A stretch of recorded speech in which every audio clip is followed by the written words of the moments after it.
Alright, so I just want to make a quick video on how to factory reset your infotainment center here on the Subaru Forester. This is on the Touring, just to give you an idea of how it works.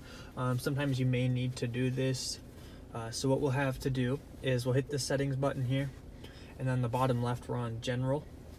We're going to scroll all the way to the bottom and we're going to hit factory data reset. We're going to go ahead and hit reset. Gonna let the car think for a moment. It says restarting system.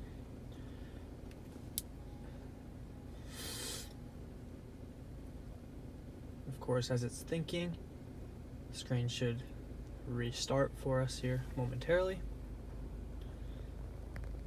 Probably takes about 30 to 40 seconds for it to kind of rethink and regroup.